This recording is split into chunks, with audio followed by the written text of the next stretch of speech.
E hoje é o Dia Internacional da Superdotação. Os superdotados têm desenvolvimento intelectual acima da média, em vários campos da inteligência ou em uma área específica. A superdotação é um fenômeno natural e quem é superdotado já nasce assim. Mas essa é uma área sobre a qual ainda há muita desinformação e até preconceito.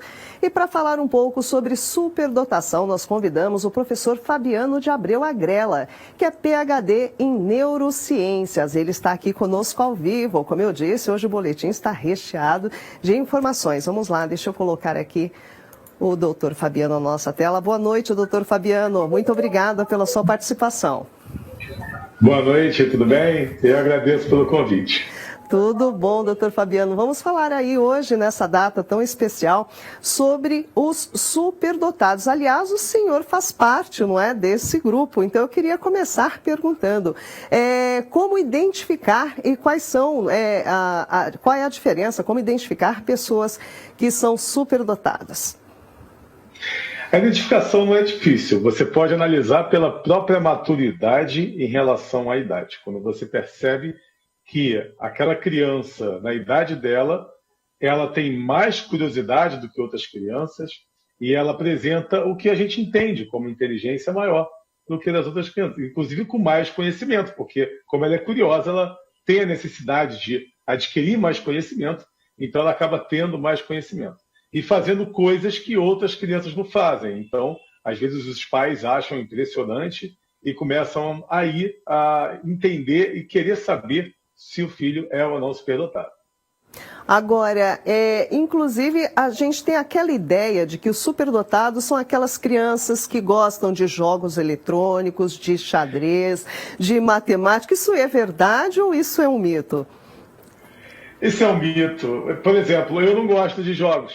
Eu não gosto de xadrez, porque quando eu era pequeno, minha mãe falava muito sobre o vício, que tem que tomar cuidado com as drogas, aquela coisa toda. Isso eu era muito pequeno mesmo. Mas ela já falava dos cuidados que a gente tem que ter com o vício. Então, o meu cérebro ele entendeu que o vício não era nada bom. Eu acabei não me tornando viciado em nada. Tudo que está vinculado ao vício, eu tenho uma ojeriza por aquilo. Então, eu não gosto de jogos. Realmente, eu não gosto de jogos. Quando eu era pequeno, eu ia jogar tipo banco imobiliário, eu já não queria jogar também. Eu nunca gostei de jogos, por isso que eu não gosto de xadrez. Agora, aproveitando até essa sua informação da sua infância, como a sua mãe percebeu que você era uma pessoa superdotada? Teve algum momento em que ela percebeu? Isso é muito bom, porque na realidade, meus pais são portugueses, que migraram para o Brasil, e eles sempre trabalharam muito. E eu passei grande parte do meu tempo com babá. Então, eles nunca se preocuparam em analisar isso. Na verdade, eu descobri com 17 anos. E por que isso é interessante? Porque eu forneço consultoria e assessoria para crianças superdotadas.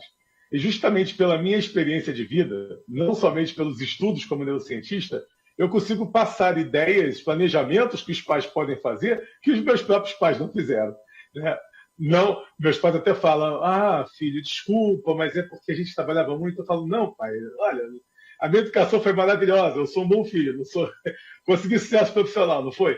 Então, isso não é um problema. Só que, obviamente, se você puder anotar, saber que seu filho é superdotado e puder ajudá-lo, você pode facilitar com que ele tenha mais conquistas em menor tempo. Então, é válido você ter o conhecimento disso. Muito curiosa essa história. Agora, doutor Fabiano, as crianças superdotadas, elas necessitam de uma escola especial? No seu caso, não aconteceu, mas elas necessitam, seria melhor para elas? E aqui no Brasil nós temos esse tipo de instituição? Olha, mais uma vez a minha própria experiência. Eu fiz o teste de QI com 17 anos porque eu fui convidado a me retirar da escola. Aliás, com 16 eu fui convidado a me retirar da escola. Então, por quê? Porque eu era rebelde. E justamente por eu não ter tido uma escola especial, eu não gostava de estudar. Eu achava aquilo ali banal. Eu não tinha vontade nenhuma de ir para a escola. Eu me tornei até um rebelde. Na realidade, até a 4ª série primária, eu era tão calado que a freira chamou minha mãe para conversar, para perguntar se eu tinha algum problema, porque eu não falava com ninguém durante os 4 anos. Né? E aí depois, eu percebendo que isso não era bom, já que chamaram minha mãe, eu tentei mudar. E aí eu passei a tentar ser mais popular, mais comunicativo, e eu comecei a me tornar um rebelde. O rebelde do heavy metal. Né? E aí acabei sendo bagunceiro. Eu não sou exemplo, tá? Não é para ser bagunceiro. Mas, com o passar do tempo, eu vi que poderia ter sido diferente. Então, é sim necessário uma escola, não digo nem escola especial, porque no Brasil vai ser muito difícil você encontrar. Mas o que eu forneço de orientação para os pais das crianças que eu trabalho é que tenta aumentar as séries, tenta pular etapas, pular as séries. Porque se você, por exemplo, tem 12 anos de idade, alto QI, então você tem um cérebro de 17, né, chutando aqui uma média.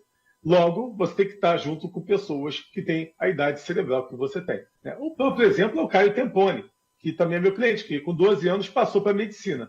E ele pulou 3 séries. E eu tenho outros exemplos também de outros meninos que estão na imprensa, que eu trabalho, que conseguiram pular as séries. Mas no Brasil é sempre muito difícil, é muito complexo. Então, às vezes, eu falo para ir para os Estados Unidos, para a Inglaterra, que pode conseguir melhores chances.